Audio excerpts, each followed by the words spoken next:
प्रदेश में एक के बाद एक माफियाओं पर शिकंजा कसता जा रहा है। पुलिस प्रशासन लगातार इनके खिलाफ सख्त कदम उठाती नजर आ रही है।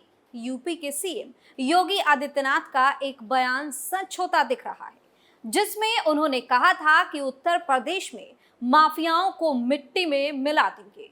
सीएम योगी का बुलडोजर एक्शन भी जारी है और इस बुलडोजर ने बहुत बड़े माफियाओं की नींद उड़ा दी है। जेल में होने के बाद भी वो चैन से न रह पा रहे हैं और ना ही सो पा रहे हैं। एक के बाद एक उनके अवैध कब्जों पर योगी का बुलडोजर एक्शन देखने को मिल रहा है। इसी बीच खबर यूपी में उन्नाव से है, जहां के एक भू माफिया के खिलाफ पुलिस की बड़ी कार्रवाई देखने को मिली है। नमस्कार, कैपिटल टीवी उत्तर प्रदेश देख रहे हैं आप और मैं हूं आपके साथ दिव्या सिंह। हमारे इस प्रोग्राम पर्दाफाश में आपका स्वागत है। आज पर्दाफाश में पर्दाफाश करेंगे गैंगस्टर कन्हैया अवस्थी और उसकी पत्नी दिव्या अवस्थी की। तो चलिए शुरुआत करते हैं। गैंगस्टर कन्हैया अवस्थी की राजदार थी दिव्या अवस्थी। उन्नाव में लेडी डॉन की दबंगई से खौफ खाते थे लोग। महिला भूमाफिया ने रची थी पत्रकार हत्याकांड की साजिश।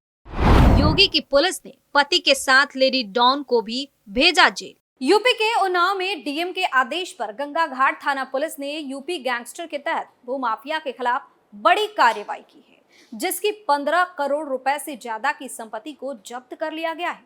भूमाफिया पर सरकारी भूमि के साथ किसानों को धमकी देकर उनके जमीन पर कब्जा कर बेच देने का आरोप भी लगा है।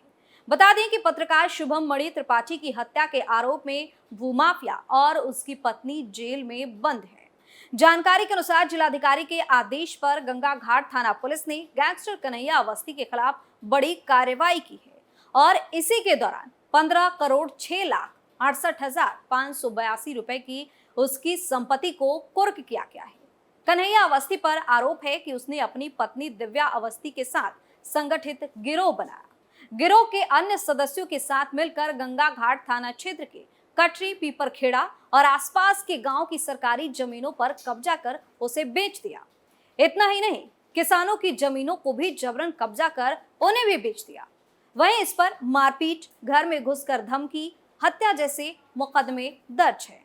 बता दें कि जिलाधिकारी के आदेश पर नगर पालिका गंगा घाट की सीमा में स्थित 3 संपत्तियों को जब्त किया गया है, जिसमें 113.60 वर्ग मीटर, 275.59 वर्ग मीटर का प्लॉट और गांधीनगर मोहल्ला स्थित 475.37 वर्ग मीटर की संपत्ति शामिल है। जब इसकी कीमत का पता लगाया गया तो पता चला कि संपूर्ण यानी कि पूरी भूमि की बाजार में कीमत 14 करोड़ 72 लाख रुपए है, जबकि निर्मित भवन की कीमत 34,68,582 रुपए है। कन्हैया अवस्थी के खिलाफ गंगा घाट थाना में एक नहीं बल्कि 8 मुकदमे दर्ज हैं। इस बात की जानकारी क्षेत्राधिकारी नगर आशुतोष कुमार ने खुद ही दी है। गैंगस्टर पर कार्रवाई हो रही है, उसकी संपत्ति को जब्त किया जा रहा है। इन सब के बाद वक्त हो रहा है इस बात से पर्दा उठाने का कि आखिर इसके बुरे दिन की शुरुआत कैसे हुई, कैसे इसने एक पत्रकार की हत्या करवा दी। तो बता दें कि उत्तर प्रदेश के उन्नाव जिले में 19 जून 2020 को कथित तौर पर क्षेत्र में सक्रिय रेत माफिया और अवैध भूमि कब्जाने वालों के इशारे पर कानपुर स्थित एक अखबार के पत्रकार की हत्या कर दी गई। जानकारी मिली कि पत्रकार शुभम मणि त्रिपाठी को उन्नाव जिले के गंगा घाट इलाके के पास अज्ञात व्यक्तियों ने गोली मार दी, जब वह मोटरसाइकिल पर एक दोस्त के साथ अपने घर लौट रहा था। वही गोली लगने के बाद उन्हें कानपुर के एक अस्पताल में ले जाया गया, जहां पत्रकार की मौत हो गई। इतना ही नहीं, अपनी हत्या से पहले पत्रकार ने अपने फेसबुक प्रोफाइल के जरिए कुछ बातें लोगों से शेयर भी की थी, जिसमें त्रिपाठी ने 14 जून को लिखा था कि प्रसिद्ध भू माफिया द्वारा एक अवैध निर्माण को उनके तरफ से दर्ज की गई एक रिपोर्ट के कारण ध्वस्त कर दिया गया। उन्होंने कहा कि इस कार्रवाई से माफिया काफी ज्यादा नाराज हो गया है और उन्होंने जिलाधिकारी को उनके खिलाफ अर्जी आवेदन देकर मामला दर्ज कराया है। वहीं पत्रकार की हत्या के बाद पुलिस ने एक प्रेस विज्ञप्ति भी जारी किया और कहा कि 3 लोगों को गिरफ्तार किया गया है और 2 अन्य की गिरफ्तारी की तलाश की जा रही है।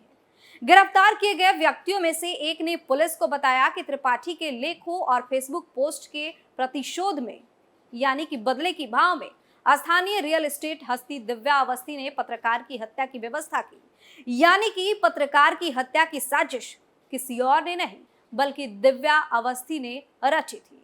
यह बयान उसी व्यक्ति का मालूम हुआ जिसका जिक्र त्रिपाठी ने 14 जून को अपने पोस्ट में किया था और कहा था कि जमीन हड़पने वालों के साथ कुछ बहस हुई थी और उसने आशंका व्यक्त की थी कि वो लोग उसे मार सकते हैं। त्रिपाठी के चाचा धीरेन्द्र मणि त्रिपाठी ने भी अवस्थी की हत्या का मास्टरमाइंड बताया और कहा कि सरकारी जमीन पर अतिक्रमण की पत्रकार की रिपोर्ट ने उसे बेनकाब कर दिया है, जिससे वो बौखलाया हुआ है। इतना ही नहीं, उन्नाव में एक अन्य पत्रकार विशाल मौर्य ने भी इस बारे में जानकारी दी थी। त्रिपाठी ने पुलिस को अपनी जान को खतरे के बारे में सूचित किया था। मौर्य ने सीपीजी को बताया था कि त्रिपाठी ने 15 जून को राज्य के अधिकारियों को पत्र भेजकर कहा था कि उन्हें धमकी दी गई थी और पुलिस में इसकी शिकायत भी करवाई गई थी। वहीं एक रिपोर्ट के अनुसार उत्तर प्रदेश पत्रकारों के लिए सबसे खतरनाक क्षेत्रों में से एक है, खासकर उन लोगों के लिए जो रेत माफिया को कवर करने की कोशिश करते हैं। गैर लाभकारी संगठन ने कम से कम 5 हालिया घटनाओं को सूचीबद्ध किया जिसमें अवैध रेत खनन या भूमि कब्जा गतिविधियों पर रिपोर्टिंग करने के लिए पत्रकारों की हत्या की गई थी या उन पर हमला भी हुआ था। पर्दाफाश में इस बात से पर्दा उठाते हैं कि जब पत्रकार शुभम मणि त्रिपाठी की हत्या हुई तो उनकी पत्नी ने आखिर क्या प्रण ले लिया और क्या मौजूदा समय में उन्होंने कहा था।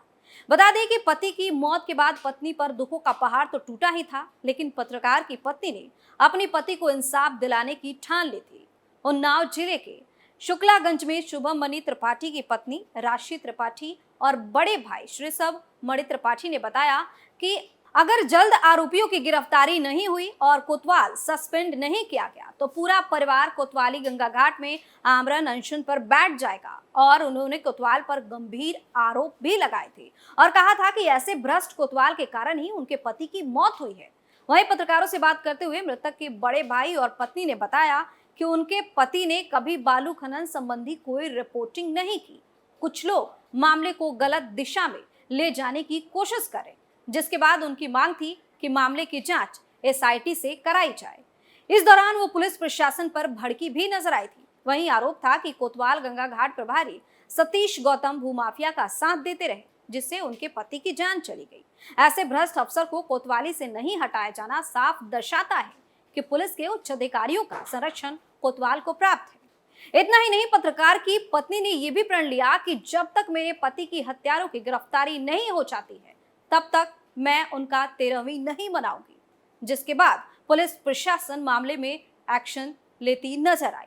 बता दें कि 19 जून 2020 को पत्रकार शुभम मणि त्रिपाठी की दिन दहाड़े शार्प शूटर की मदद से हत्या करवाई गई थी। इस घटना के बाद शासन प्रशासन में भी हड़कंप मच गया था।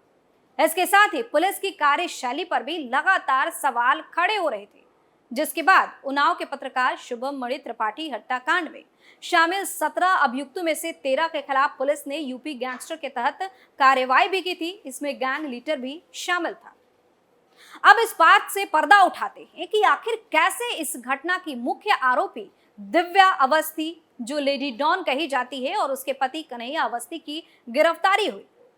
तो बता दें कि घटना के बाद इलाके में हड़कंप मचा हुआ था। पुलिस की कार्यशैली पर सवाल उठ रहे थे, जिसके बाद पुलिस भी हरकत में आ गई थी।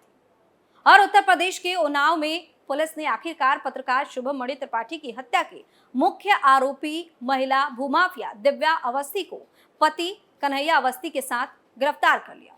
इसके अलावा 4 अन्य आरोपियों की भी गिरफ्तारी की गई। इस तरह मामले में लगातार आरोपियों की गिरफ्तारी देखने को मिली, जिसके बाद पुलिस ने इस मामले में खुलासा भी किया था। शुभम मणि की हत्या 19 जून को हुई थी और लखनऊ कानपुर हाईवे पर दिन दहाड़े पत्रकार की हत्या से पूरे इलाके में सनसनी फैल गई थी। पुलिस ने बताया कि सुपारी किलर के जरिए घटना को अंजाम दिया गया था। हत्याकांड के 10 दिन बीत जाने के बाद भी नामजद आरोपियों की गिरफ्तारी न होने से परिवार ने 13वीं संस्कार न करने का फैसला लिया था। साथ ही चेतावनी दी थी कि गिरफ्तारी नहीं हुई तो मुख्यमंत्री की चौखट पर भी धरना प्रदर्शन करेंगे। इसके बाद पुलिस ने तेजी पकड़ी और घटना की मुख्य आरोपी को गिरफ्तार कर लिया। वहीं हत्या के अन्य आरोपियों सुफियान, मोहम्मद शानू, टीपू सुल्तान, संतोष वाजपेयी को भी इस दौरान गिरफ्तार किया गया था। आरोपियों में से शहनवाज को पुलिस ने पहले ही गिरफ्तार कर लिया था। इसके साथ ही अफसर अहमद और अब्दुल बारी भी पुलिस के गिरफ्त में थे। जानकारी के अनुसार इन्होंने ही शुभम मणि त्रिपाठी की गोली मारकर हत्या की थी। पुलिस ने घटना में इस्तेमाल 2 मोटरसाइकिल, 3 तमंचे, 315 बोर, 3 खोखा कारतूस, 4 जिंदा कारतूस और उस दौरान एक कार भी बरामद की थी। तो इस तरह से इन आरोपियों की गिरफ्तारी हुई और इन्हें जेल भेज दिया गया। फिलहाल गैंगस्टर कन्हैया अवस्थी और उनकी पत्नी जेल में बंद है और पुलिस लगातार इनके अवैध कब्जे पर शिकंजा कसती नजर आ रही है। और अब पुलिस ने इनकी 15 करोड़ 6 लाख से ज्यादा की संपत्ति को कुर्क किया है। फिलहाल के लिए पर्दाफाश में इतना ही। हम फिर हाजिर होंगे किसी और कहानी के साथ और उसका भी करेंगे पर्दाफाश। नमस्कार।